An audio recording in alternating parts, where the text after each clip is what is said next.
Hello, everyone, and welcome to today's webinar session on building a career in tax law. I'm Bijitri Roy, and I'm an instructional designer at EBC Learning. And this webinar is brought to you by EBC Learning, which is the educational initiative of EBC. Over here in EBC Learning, we provide on-demand legal education for everyone. And our objectives at EBC Learning are to remove hurdles to legal education, to empower you to make life-changing moves, and also to help you learn and win. Our courses are available on ebclearning.com. Towards the end of the session, of course, I'll share my screen and I'll show you our website. I'll also show you what all is available on our website at this point of time, what all courses are available for all of you, and also what are the future courses that would be available for all of you. Now, I would now like to introduce today's presenter, Ashish Goel. Hello, Ashish. Hello, Bijay. So Ashish is a lawyer who is practicing in Indian courts and tribunals. He completed his law, that is his bachelor's in law from NUJS, and he holds an LLM degree in international tax law from King's College, London. He has been retained by Indian and foreign companies to advise and act for them in direct and indirect tax matters. Ashish started his career in the litigation team of a London-based law firm, where he briefed and assisted QCs in matters before the Royal Court of Justice, and subsequently after which he moved to the firm's affiliate office in New Delhi itself, where he worked on litigation matters before the Supreme Court of India, Delhi High Court, and NCLT. Before starting his independent practice, Ashish worked with and assisted Ashwani Kumar, our former Union Law Minister, in various constitutional law and public interest matters before the Supreme Court of India. Apart from being a practitioner, Ashish has also taught tailored courses on international tax law at NUJS and ISIL. Ashish regularly writes on tax and constitutional issues for leading media outlets. Now, before we start with today's discussion, that is today's discussion on building a career in tax law, here are a few preliminaries about today's webinar. Now, this webinar is available on demand, and a recorded version of this webinar will continue to be available on our YouTube channel at youtube.com/c/ebclearning.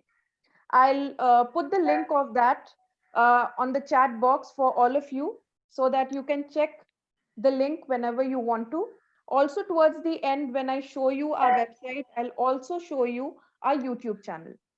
And we would, of course, love to hear from all of you, from all our lovely participants today. So do stick around till the end of the session, where we are going to discuss. Of course, there will be a discussion from Ashish. He will be telling us more about building a career in tax law. Apart from that, whatever queries, whatever questions you have regarding this field of practice, please feel free to put in your queries and questions in the chat box, which is there below on your tab. Now, we will obviously take up most of your questions while the presentation ends. Now, coming to the topic for today's session, this webinar is designed for law students and young law graduates who are very passionate about tax law, or you wish to start your career in tax law. This webinar is going to offer valuable practical insight into the benefits and opportunities that tax law research and practice brings with it. And of course, Ashish is going to be an excellent guide for that. At what stage should you start thinking seriously about taking up tax law? The different avenues, that is research, advisory, litigation, that you could possibly explore. Pursuing your advanced studies in tax law like Ashish has done. That is, he did his LLM in tax law. And some of the main ifs and buts surrounding a career in tax law will be the center of discussion. And of course, apart from these things, there will be questions that you post for all of us that Ashish is going to answer for all of you. So without wasting much time, I would now request Ashish to start with his discussion. And during the discussion, as well as after his part of discussion is over, we will definitely take up your queries and questions. So please start posting your questions and queries in the chat tab. So Ashish, it is now over to you. Thank you. Thank you, Bijayatri. Good afternoon, everyone. I'm glad all of us have joined today in this session to, um, have a fair idea about what exactly a career in tax law looks like. There are limitations, obviously, because we are doing it via Zoom. Um, when compared to classroom discussions and physical face-to-face interaction, this is um, not really something that I would have done, but I think um, even considering the limitation that we have, I think it's going to be very helpful for all the law students and young um, law graduates who would like to know and understand how to go about this area of law. The reason I've actually committed to do this webinar is because um, no law school in India, be it a national law school or a not national law school, will actually tell you um, or give you any idea about tax law in particular, because many law schools do not put the amount of emphasis that say law schools in Europe or in America put, and that is really a disadvantage for because they have no idea what they're actually going to see, what the future would look like. Before I begin my discussion, let me first tell you what I'm not going to talk about.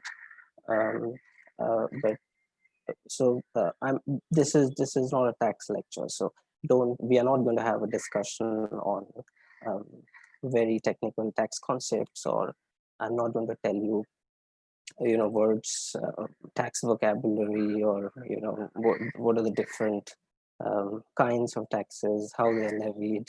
I'm not going to talk about international tax or transfer pricing or GST or customs law or anything of that sort. Let's for a moment look beyond um, what we see tax as a mathematical concept, and let's for once not look at the subject and look at the profession of tax law, and what exactly do tax lawyers do, be it in general, tax professionals do in the bar, or in law firms, or in academics and research organizations, etc. Um, but before I begin, I'm going to structure my presentation as follows. First, I'm going to talk about what are the main subject areas that you should actually be good at in order to be good, in order to excel as a tax professional, followed by a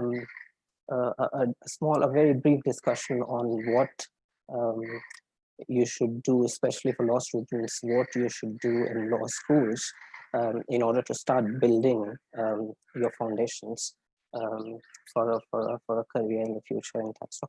And finally, we'll talk about the different avenues that open up in this field, and how are they different from each other. I'll be focusing particularly on tax bar, because that is where I spend most of my time.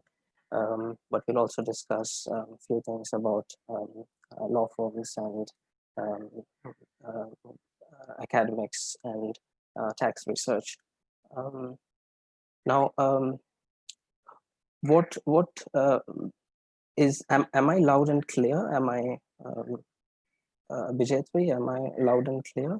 Ashish, Yes, you're yes, fine. yes. You're fine. Okay, perfect.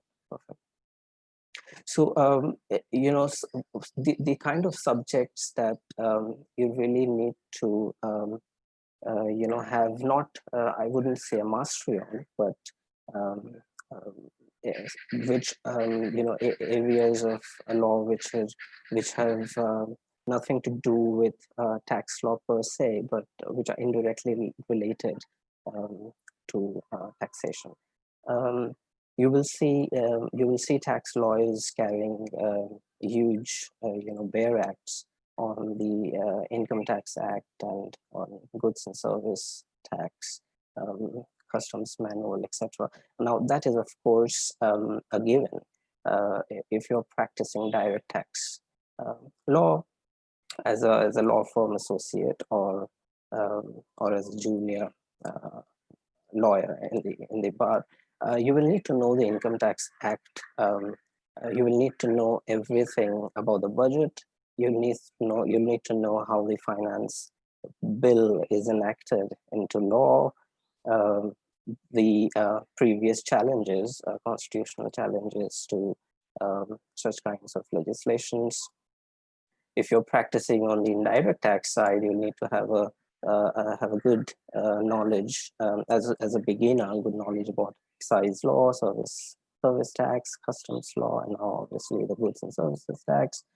Uh, and obviously, in both direct and indirect tax law, you will also have to keep an eye on the instructions that are issued time and time again by the boards of taxation, the notifications, circulars, etc. So, and finally, obviously, you must be well versed with what is going on in the courts, just like any other profession. So you'll have to know what kind of judgments and orders are coming out, and the ratio, and the issues involved, all of that. But that is not it. That's not where the job of tax lawyer ends. Really. Um, you can easily get away with knowing most of these things in in tribunals, for instance, and at the commissioner appeals stage, where you would be discussing more about facts and less about law. When I say law, I also mean several other areas of law, and not just the bare act. For instance, it's not just about the Income Tax Act, it's also about the Constitution of India, it's also about the constitutional principles that are involved in a dispute, it's also about jurisprudence. So, very good foundation on the theory of law and how it has evolved over decades. And borrowing also from foreign jurisdictions closer to India, such as Singapore, Hong Kong, Mauritius, and not just limited to the US and Europe. Um, so the point that I'm trying to make is, if you're practicing in the tribunal level, it's okay if you just know the bare act and you just know the file that you're working on. But if you look at the actually, you should go and watch a proceeding going on in either the ITAT or in the CESTAT. ITAT is for the direct tax matters, and CESTAT is for indirect tax matters. You go and listen to parties arguing, which is on the taxpayer side. You will often see a chartered accountant or a lawyer. And on the government, on the revenue side, you will see that many of them are full-time employees of the government of India. You will have a fair understanding of how the arguments go on, and how remarkably they're different from how things work in the High Court or in the Supreme Court. The difference, I'm going to come to the difference in the last part of my discussion.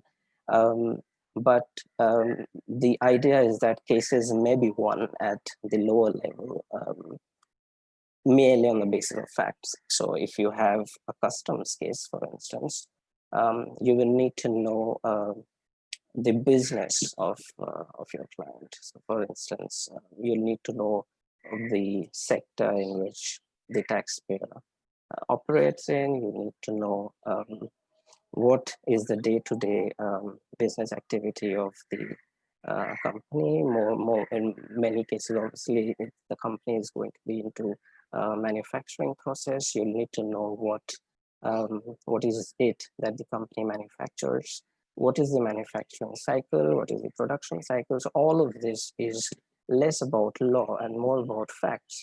And at the income tax tribunal level or at the sestet level, these are the things that you'll be dealing with mostly. And with respect to the questions that come to you from the bench, the kind of questions are very different from, what a judge might ask you in sestet as compared to what a judge might ask you in the High Court or in the Supreme Court. Hearings are very short in sestet and ITAT.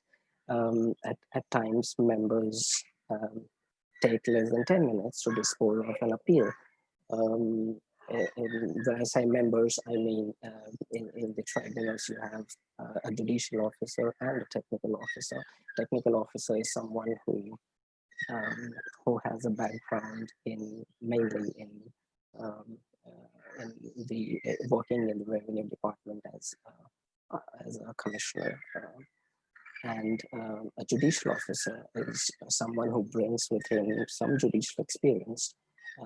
So, for instance, he or she could be a former district judge, for instance. What you will identify is that the art of advocacy is broadly largely missing in the tribunal level. And one reason for me, which I have sort of figured out from my experience, is because of the kind of people who practice in tribunals, in tax tribunals. Unlike in the High Court or in the Supreme Court, where you have lawyers appearing for taxpayers and for revenue, in the tribunal, income tax tribunal, or in the sestet, you would see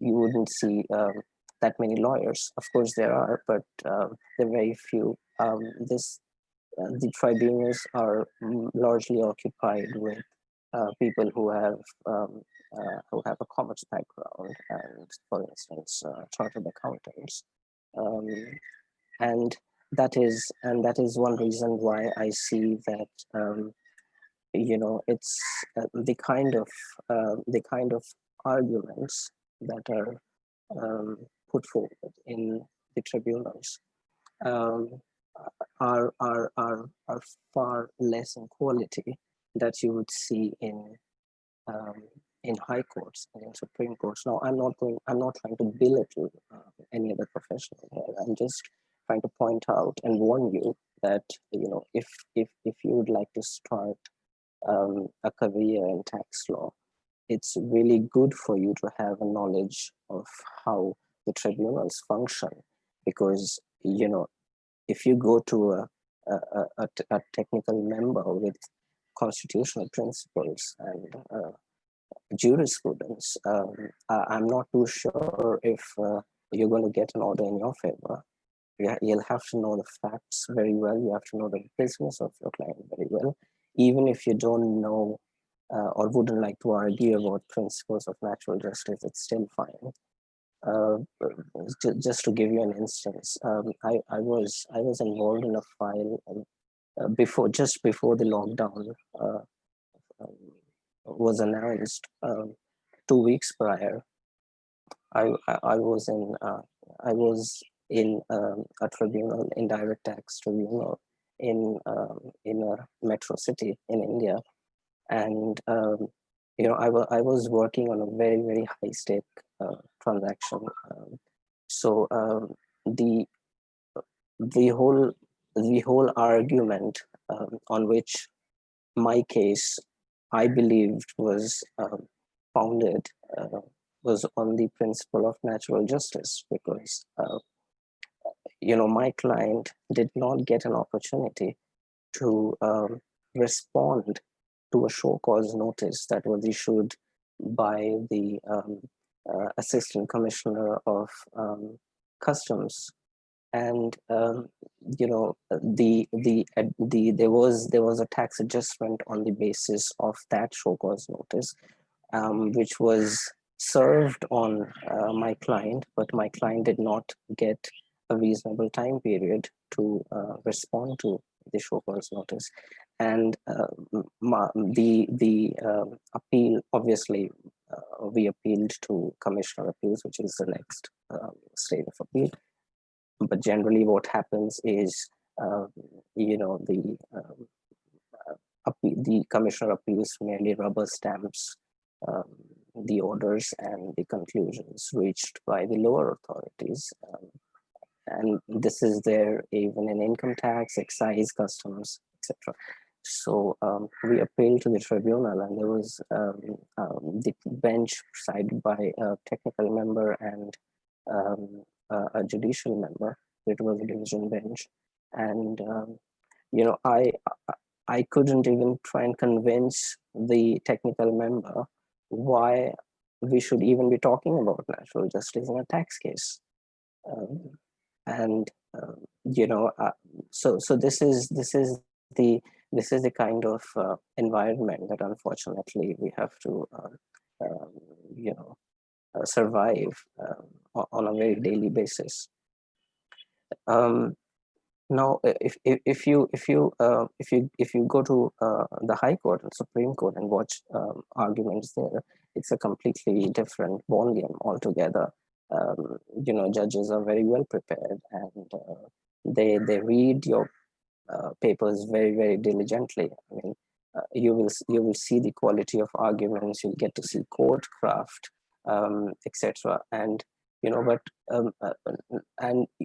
with respect to lawyering, there's also a difference um, in the quality of lawyering that we get to see in tribunals and in high courts and in Supreme Court, also from the revenue side, because as I said, when you're arguing before the SESTET, for instance, your opponent would be someone who doesn't quite have experience in law or even a background in law. Um, in the high courts, for instance, there is a dedicated, um, you know, um, list of empaneled lawyers who appear before the High Court on behalf of the Revenue Department as standing counsels. Now, again, it's not okay to generalize the kind of work that standing counsels do in high courts for the income tax department. There is broadly there's a perception that this happens through closed door, although there is an advertisement that is released every 2 years, every 3 years by the CBDT and the CBEC, inviting applications for people to join them as standing counsels. The selection is not, it appears to be transparent, but it may not be so all the time. What you need recommendations from senior advocates, or recommendations from those who have already served as standing counsels in the past. But in recent times, the quality has improved. I personally know a handful of very, very competent lawyers who have joined the income tax department as standing counsel. There are also people from very, very good national law universities who have now chosen this path. So,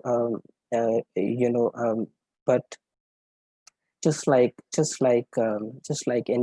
other lawyer, I mean, it's important that you focus not just on the subject that you have expertise in. You should also see how do I go beyond tax textbooks, and the answer is not very simple, because as lawyers you'd have to divide your time very strategically.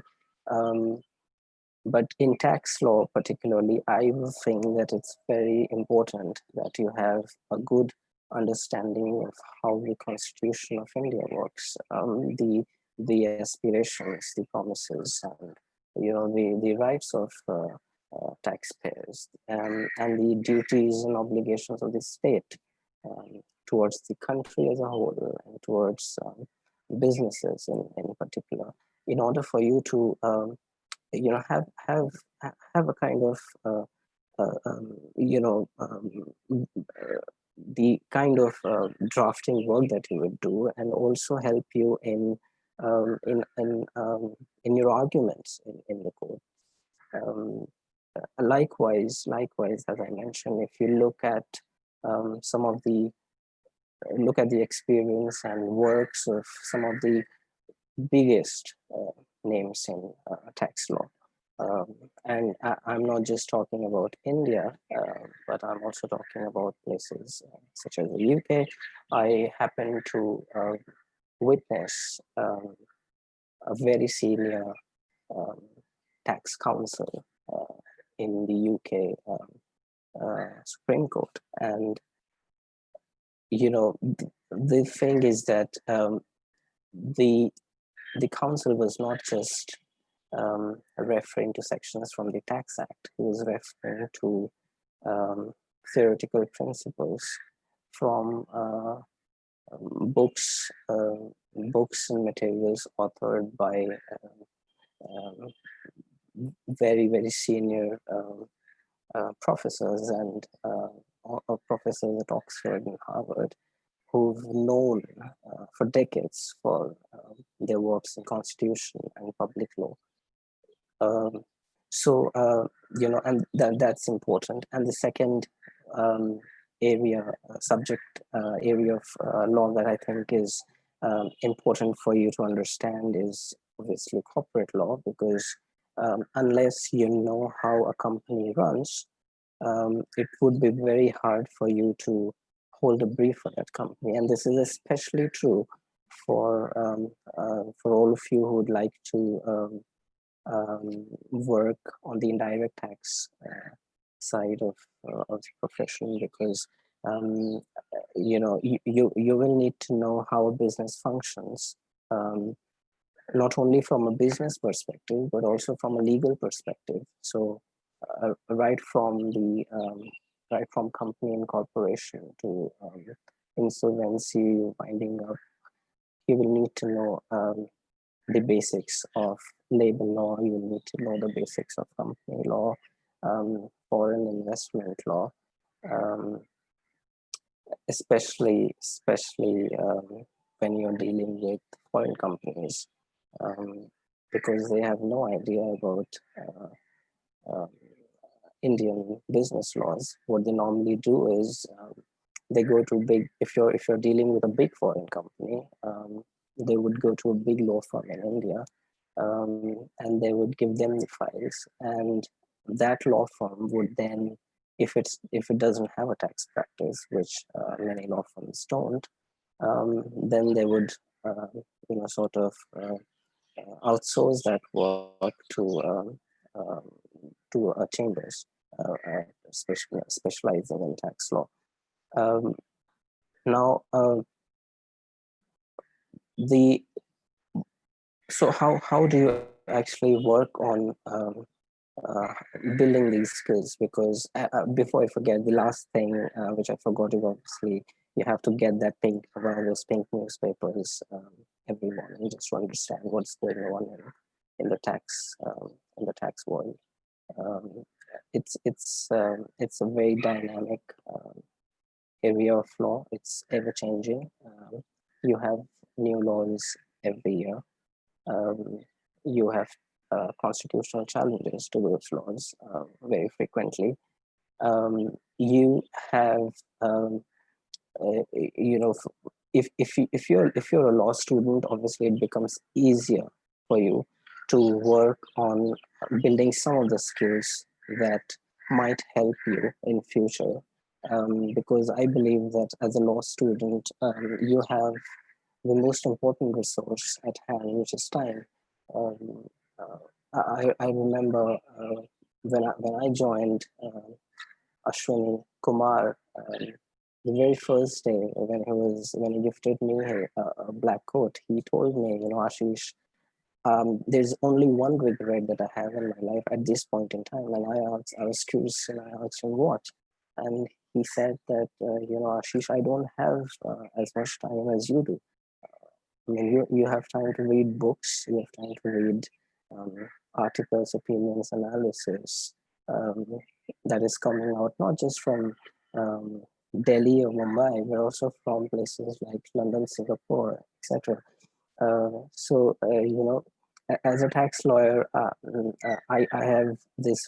I would like to pass this on because I feel the same constraint at times. There's so much to read, and there's so little time. Um, so in a law school, what you have is the advantage is that you are, especially if you're not a day scholar, which is a term often used to describe those who don't stay in university residences. Um, this means that you can spend a lot of your time in the law library, um, you know, consulting books and journals, and you know, who are the ones who are writing these articles? Where are they writing these articles? On what topics? Can I follow their writings? Can I even try and set up meetings with them, you know, virtually, or you know, if they happen to be in India, which I must tell you, a lot of those from foreign law firms, and especially foreign law firms, but not so much from the bar, they often do visit India for meetings and also for tax conferences. So it's not very difficult to get hold of them, provided you know what um, you need to do to get hold of them.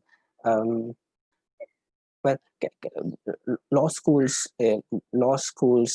unfortunately, with the exception of a few, do not train you how to become a lawyer. Um, so it's not just about tax law as such.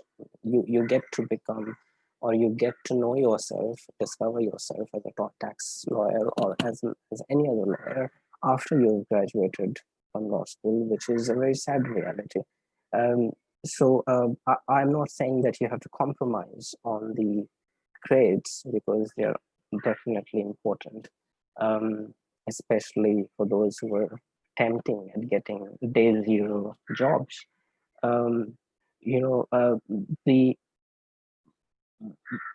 but there are things that you can do to expand your interaction with the subject. You know, and one way, aside from moats and debates, I'm not sure if there is any university that is debating tax avoidance or has ever debated tax avoidance, and especially corporate tax avoidance, which often appears in headlines in foreign countries, such as the UK and elsewhere.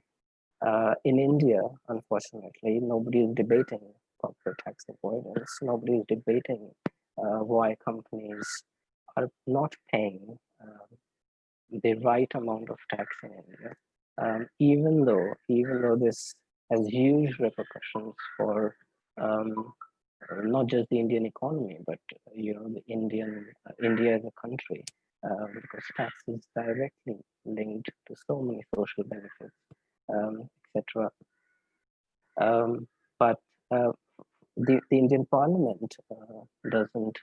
You know, I was reading an article there, and I figured out that not less than 4 or 5 questions were asked in the Indian Parliament in the last 5 years as to what the government was doing um, to preserve the Indian tax base, um, and to prevent companies from engaging themselves into creative compliance, which is complying with the letter of the law, but completely contravening and completely going against the spirit of the law. Uh, there are tax moves happening, which I'm sure a lot of you may be aware of. You should you should participate in those kind of modes in order for you to understand um, the intricate issues involving direct, indirect, or international taxation. Um, but the most important thing is from my from in my view um, is to build your writing skills, and to really try and identify the topics of your interest, and then develop develop the art of you know writing a really good paper. I don't know, many of you may have heard about Parthasarthi Shom on the famous Shom committee report. Whenever I meet him, he keeps telling me that in India, um, he has never come across an article in tax law that, according to him, is something that deserves to be published in um, peer review law journals abroad. And when he mentioned this to me, he was not talking about law students or recent law graduates. He was talking about senior uh, tax professionals, senior chartered accountants who are now partners in Big Four, partners in big law firms, and also researchers who are researching tax law and issues, policy issues in Indian universities and research organizations. So this is something that you should keep in mind, that it's very difficult, obviously, for any lawyer to write um, to convey an argument in a concise manner, in a convincing manner. But for tax law particularly, because it's a very complicated subject, and as I mentioned before, laws keep on changing. So you have to be really well versed with all the changes that are taking place, and just try and develop arguments yourself, and then send it for publication to journals, magazines, and even blogs, for instance. But I'm not asking you to mine articles. This is definitely not my suggestion. You should not be mining articles. You should write one article in 6 months. That's fine, but you shouldn't. But the quality of the article has to be of of, has to be very high. There are many blogs and websites in India that invite students to write articles for them, and it's very easy to get published in these blogs and websites. But I would strongly recommend not to fall prey to these kinds of what I would say, you know, these are basically, they're out there for Google rankings, etc., and really add no value to your to improving your writing skills, because there is no peer review. When you're sending an article to someone, he or she is just pasting it into WordPress or any other tool, and then just clicking the publish button, and there you are. You have a publication. Makes no difference really, unless you select a journal of a high standard or a blog of a high standard, so that you know that someone is actually reading your articles, someone is actually sending it out to others to give their comments, and then they're coming back to you with their comments, asking you to incorporate all of that. So there is kind of this improvement cycle goes on, unlike in the websites and blogs that I just mentioned. Don't get disappointed or demotivated if someone says that we are not going to publish your article. That's fine. I know I know editors of very very reputed tax journals, international tax journals, and um, I keep receiving this from them that they have to reject articles by very very senior people because it's more of description of the law than analysis or opinion. The same is true for even for Indian media industry. A lot of them would go after names, but if they don't come back to you, the best way to hack this is to set up or set up your own blog, um, where you can write about issues that you're passionate about, and you don't have to really worry about publications, etc. I mean, this is going to give you a lot of visibility in the longer run as well, and also helps you in tracking developments and otherwise making you well versed with um, current happenings in the tax law.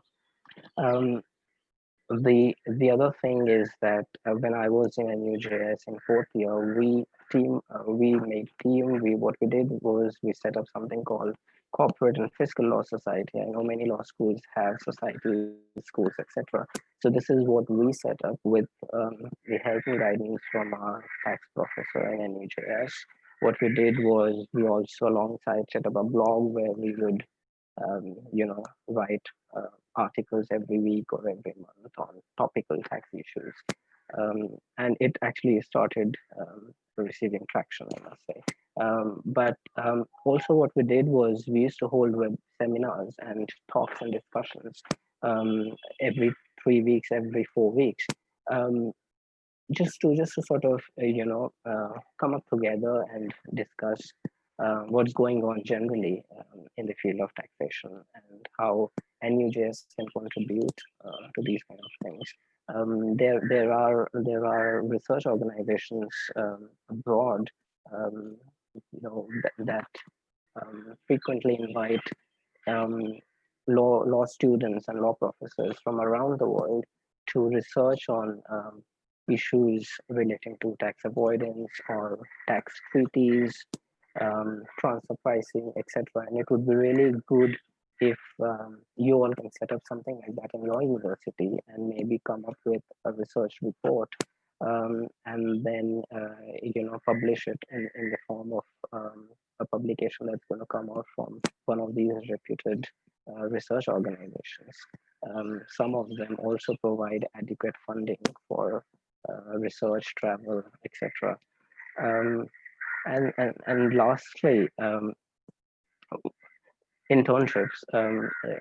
This again is not really specific about tax law. It applies also to corporate law, or someone who is interested in intellectual property law, for instance. The idea is to not go after names again. And just one more example here. When I completed my exam, the final year exam in NUJS in the month of April, um, I had I had some spare time because my LLM at King's was going to start in September of that same year. So I wanted to use these few months to maybe do some tax related work, and I joined a prominent law firm in Mumbai, tax law firm in Mumbai. So it's not a full service law firm. It's a prominent law firm that does only tax matters. And I must tell you that the first 2 days, I had no work at all. And the third day, I left for lunch and never came back. I was getting calls from the HR, and I was not answering them. And this is why I'm telling all of you that you should not, just because it's a big name, just because um, you know it sounds glamorous, or it's good to have that name in your CV, um, should not lead you to believe that this is what is right for you. Of course, when you're looking at big law firms in India, for instance, it's good to have their names in your CV, especially for day zero jobs. But I would strongly recommend you to do your research. Um, join a practice as an intern where they value interns and they value the work that is done by interns, um, because if you're doing only filing work, or if you're doing only um, if you're only pulling out case laws from SCC online, um, it's not it's not exactly what you would be doing after uh, you move independent, or after you work as an associate or a senior associate. um, so focus on the files, focus on the work, focus on learning, and don't believe anyone who tells you that you will learn the law or the art of advocacy only under the best of law firms or senior advocates. um, just join a practice that is reasonably busy, and I think you'd be good to go. um, Finally, when we talk about, so what happens really, um, when you move out of law school, of that comfort zone, and then all of a sudden you're all by yourself in India's very tough and competitive legal market. Um, in tax practice, in law firms, it's not very different from what happens in other areas of law, except that um, a lot of law firms do not have very busy tax practice. So that is something that you should keep in mind. Most of the work that is done by law firms is tax advice, that is done by law firms specializing in tax matters, is uh, income tax related work there, and obviously international tax work, because of the recent efforts by the OECD to streamline how countries should tax businesses. um, and but you have a few law firms that handle only indirect tax matters, for instance. But if you ask me, I initially worked in London in a law firm having a niche tax practice, and I was working mostly on international tax related cases, which is advising companies on tax treaty issues, on which involves um, permanent establishments, which involves um, you know issues relating to corporate residence, um, taxation of dividends, interest, royalties, fees. And I know this sounds very, very complicated, and it is. And that is one reason why I said in the beginning that I'm not going to discuss tax concepts, but broadly, as an international tax lawyer, you would need to know the corporate tax system in a given country, including provisions relating to group taxation, losses, incentives, and obviously the tax rates as they are applicable to profits, dividends, interest, royalties, fees, etc. Not just the domestic tax rates, but also the tax rates that are specified in the tax treaty, which in the case of India takes precedence over the domestic tax rates. Now, as an academic, obviously, after you've done your LLB, there either you work for a few years, get some exposure working in a law firm or in a university or under a senior advocate, or you can straight away go abroad or I wouldn't say do a LLM in India, because I'm not sure if Indian universities have that much of a focus in tax law. Um, but there are very good universities in Europe and elsewhere in the US, even in Singapore, where you can go and try and get some theoretical knowledge about tax law, about international tax law, corporate tax law. The big advantage of that is that in foreign universities, more often than not, you would rarely find full-time law professors. So there's a mix of there are professors who work in law firms and also take out time to give guest lectures in universities. When I was in King's College, where I did my LLM, I met a remarkable tax professor who's who of international tax law.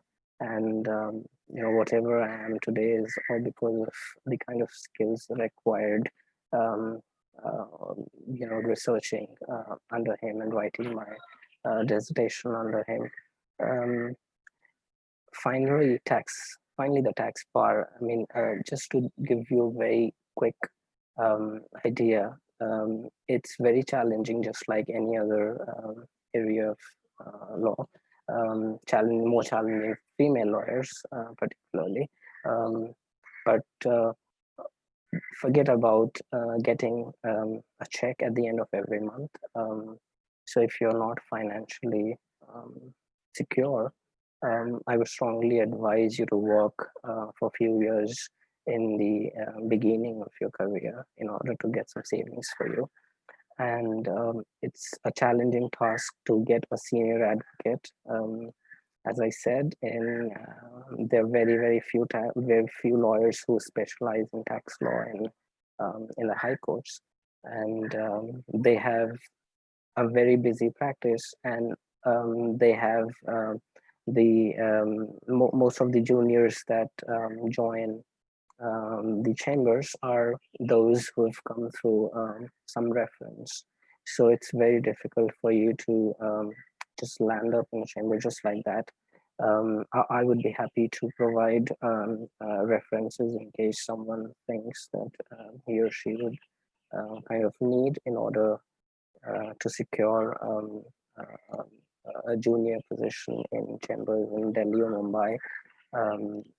But once you're in the career, once you're in the litigation, tax litigation field, you will see that in the lower levels, that is up to the appeals, up to the Commissioner of Appeals and ITAT or CESTAT stage. And this is what I briefly touched upon in the beginning of this webinar, is there's a difference between how you practice in Commissioner of Appeals or CESTAT ITAT and how you practice in the High Court. In the Commissioner's level, a lot of times they just merely rubber stamp the orders, etc., that are passed by lower authorities. In the tribunal, there's a very high chance of getting a relief, because what happens in India, unlike in the UK, for instance, is that the failure rate of the revenue in tax matters particularly is very low in India. It's very high in India. So the success rate is very low. And the reason for this is that in the UK, the tax authorities, which is the HMRC, they're very selective in the kind of disputes that they pick up and litigate in courts. But in India, on the other hand, you have pressure from the top, and um, officers have to follow numbers. They have to follow deadlines. So I wouldn't say tax terrorism, but at times it becomes very important for them to send notice after notice just to ensure that they have gotten their numbers right. And most of the times, they would also pick up cases that have no chance of success, and are thrown away by courts at senior levels. And this is exactly what happens in the tribunal stage as well. Most of the cases are won by taxpayers. Um, some of the cases would involve also technical constitutional issues, which again, as I mentioned, is something that you look at in the high courts and in the Supreme Court. But this is broadly that I think is important for all of you to keep in mind. Um, if there are any other questions, I can see that we've got some questions here, but in case you'd like to get in touch with me, you're always welcome to do that, and I'll be always happy to help. So maybe because I think we're almost um, running out of time. Dijitri, do we have some more time?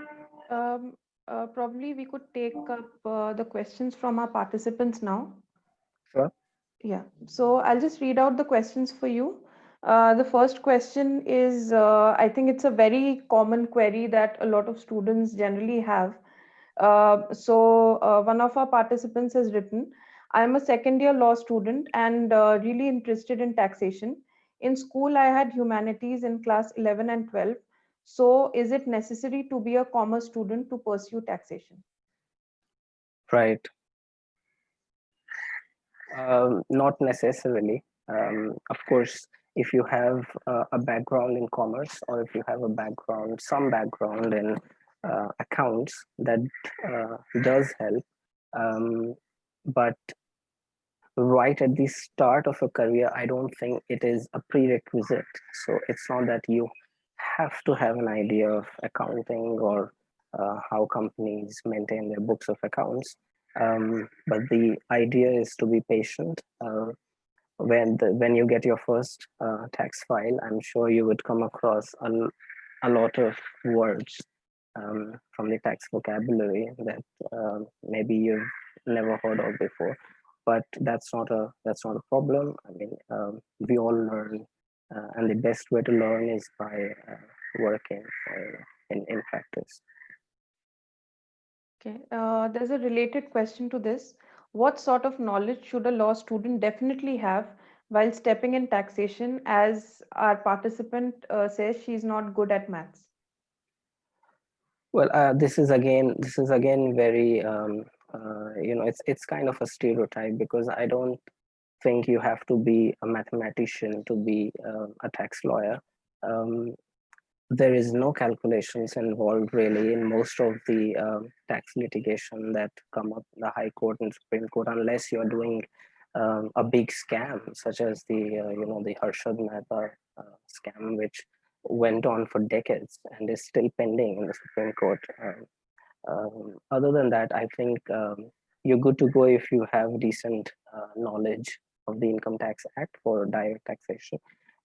You know what's happening in the courts, and you know the basics of business laws and commercial laws, and also the constitutional principles that um, that are involved in tax policy and decision making. Now there's another question. I think this comes from this question was, I think, posted at the time when you were discussing about moot courts and all.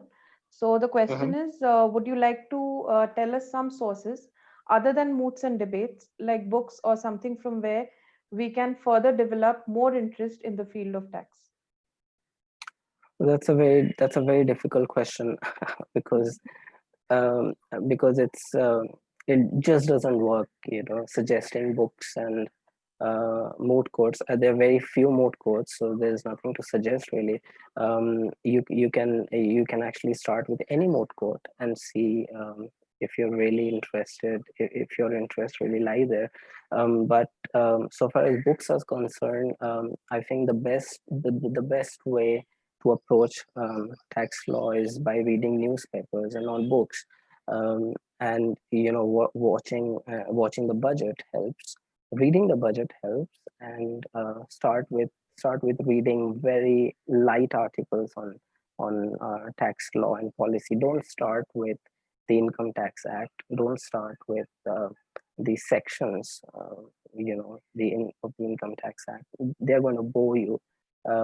Start with tax policy. Start with the theory of taxation. Start with why tax is necessary for a country, more so for a developing country like India, and just try and see how tax affects a nation. And when you put tax in a broader perspective, you would see that it's very much beyond maths and calculations and income tax computations, etc. Yeah. Now there are some questions which are directly about building their career in tax law. So the first one is, which are the prominent tax law firms that you would like to recommend? Well, that again, I think it's not okay for me to name law firms because it would appear very prejudicial. But I think the names are out there. This is not hidden from public view. If you go and if, just take a look at Legal 500, Select Tax, and you get to see all the big tax law firms. So there's nothing really to name them. But yes, for tax lawyers, if you would like to join chambers of a senior advocate, it's not very easy to find them online, or there's no such ranking as such for them. So the best way to figure that out is by attending courts and watching proceedings. And if you would like to know the names of some senior advocates who are dealing with direct or indirect taxation in Kolkata, Delhi, Mumbai, etc., I would be very happy to send out uh, a list of names separately. Okay. Now the next question is, what are the various opportunities under tax law practice apart from tax litigation? I think I briefly covered this. So Yes. you can, other than litigation, you can be a lecturer in tax law. For that, you need to do in India. You need to either do a PhD or you have to clear your net exam. If you would like to move abroad for your LLM, you can do an LLM and then enroll yourself as a PhD candidate and then do research work. There are many research organizations who are willing to take even LLM students as researchers, which gradually is very transforming. In India, I don't know of any institution that that deals full time with tax law, international tax law issues, except for Mr. Shom's organization, which again is focused more on international tax and less on Indian income tax as it is. Other than that, you could obviously join a law firm that is more into tax matters, but that again, I mean, it's just about finding the right firm for yourself instead of going after big names. I think it's important for you to do your research, talk to your peers, talk to your seniors, and um, identify firms that have a sizable amount of practice, even if they're nowhere to see in law firm rankings. Right. Okay, now we'll take up the next question. Um, there's somebody who's written, I found many tax partners specializing in international tax, transfer pricing, M&A, and so on. What are the different fields within tax except direct and indirect, and how can one specialize in them? There's no one way to specialize. I mean, the kind of work that you do depends on where you join eventually. So, if you're joining a senior advocate, then you would be doing a host of tax litigation, which would include direct, indirect. In indirect, that would include customs, excise, GST, etc. Indirect tax litigation, you would have domestic tax disputes, as well as tax issues involving foreign companies, such as transfer pricing. You'll also have issues coming up on the international tax front. So there will be a lot of tax treaty disputes to handle. So it really depends on the kind of firm or the senior advocate that you join. Okay. Are there any prerequisites other than academic achievements which are necessary for pursuing LLM? Not really. I mean, I don't think academic achievement is a prerequisite.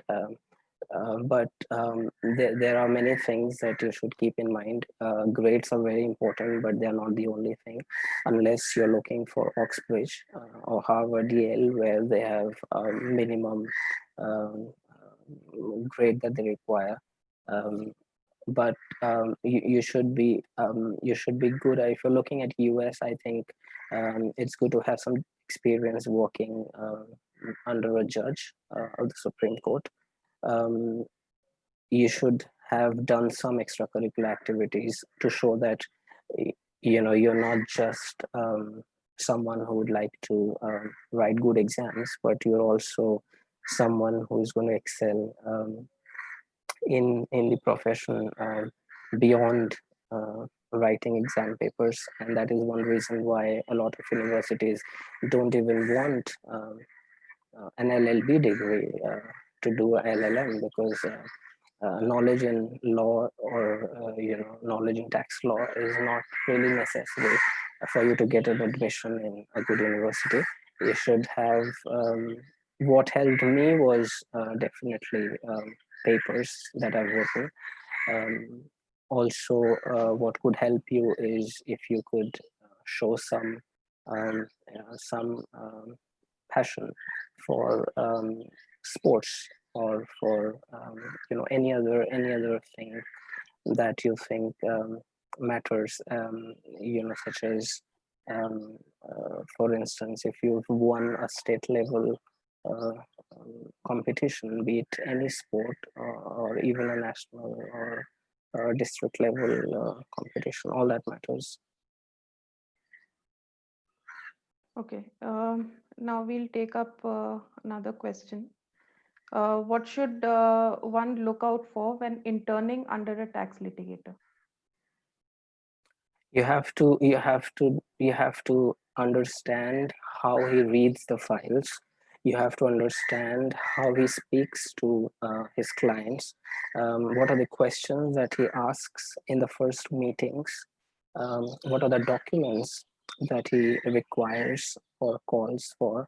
um, you will need to understand a lot. Senior advocates don't normally draft appeals, etc. So that is something, but they do settle drafts. So you should look out for their comments that they make, and try and incorporate them. And the most important thing is you have to see how they read the mind of a judge, and how they argue in courts. Do they see what kind of questions are going to come? If yes, then what are the skills that they have which others don't, to foresee the questions that are going to come to them, and and many other things which if when you join a senior and you work with him for a couple of months, these are things that would just automatically come to you. Right. Yeah. Now, if you could share your contact details with the participants, I think a lot of participants are asking for that. I think you have it, no, BJ3. It's you The mean the email ID, or yeah, the same mail ID, right? So yes, it's ashish.g um, at. Do you want me to type it out here? I'll just type it. Ashish.g. At nujs.edu. All right. Yeah. All right. Okay, so I think we don't have any further questions. So I'll just quickly share my screen and I'll show all our participants our EBC website and also our social media pages. So I'll just share my screen.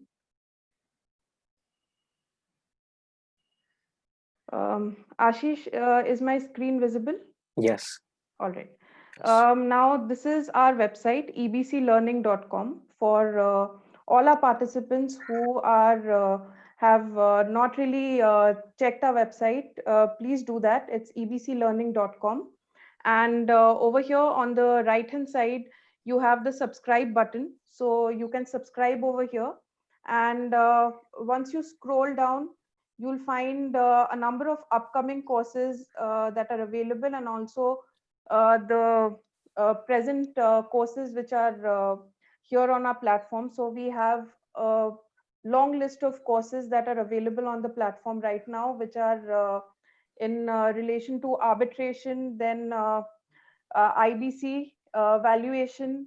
Um, then apart from that, we have contract drafting, essential skills for the legal profession, insolvency essentials, and we also have uh, a good number of panel discussions and interviews that we have on our platform.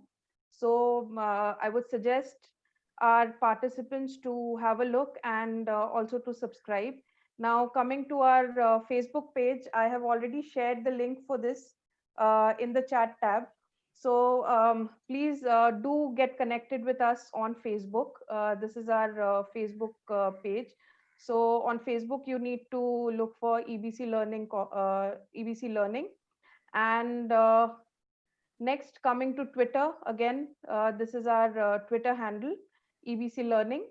And for this also, I've shared the link on the chat tab. And in the end, this is our YouTube channel. Please do subscribe to EBC Learning. And apart from a number of courses and other webinars that are already available on our YouTube channel, even this particular webinar is being recorded live, and it will be available in future as well for all those who wish to revisit this particular discussion, or they have any if they have any queries which they want to revisit later on, they can obviously do that, because we've made these available for free on our YouTube channel. And so I'll just stop the screen share. And thank you very much, Ashish, Thank you. for this wonderful and insightful discussion on building a career in tax law. Also, I think before we end this discussion, there is a last question. Could you recommend any good journals on taxation to subscribe to? Yes, you can subscribe to Intertax. You can subscribe to the IBFD publications.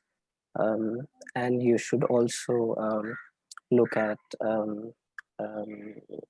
blogs, as I mentioned previously, because that is where I think you should start, reading about tax laws. and then gradually proceed to highly technical writings. Right. So thank you once again, Ashish. I really enjoyed this session. Thank you, Previously, I Vijayasri. have taught tax laws in one of the law schools, private law schools in Delhi NCR. Oh, is it? Yes. Yeah. So I found this discussion very interesting, not Thank just you. from the perspective of an academician, but also from the perspective of imagining myself as a student who is totally clueless about my career right now and what do I do next. And suddenly there's somebody who is already out there practicing law, doing so well in life, and to get your views and to get more information about the taxation practice, and also the way that you explained um, all those wrong beliefs that we've all grown up with. One of them, I think, is do you really need to be good in mathematics? The second Yes. one is, do you need to have a commerce background to practice tax? I think this was a very insightful session. Thank you so much. And Thank you. thank you to all our lovely participants for your wholehearted participation today, for all your questions and queries. And thank you very much once again.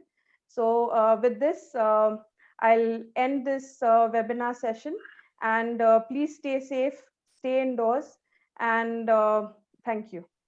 Thank Thank you, you very Ashish. much. Thank Thank you, you. everyone. Thank you. Thank you.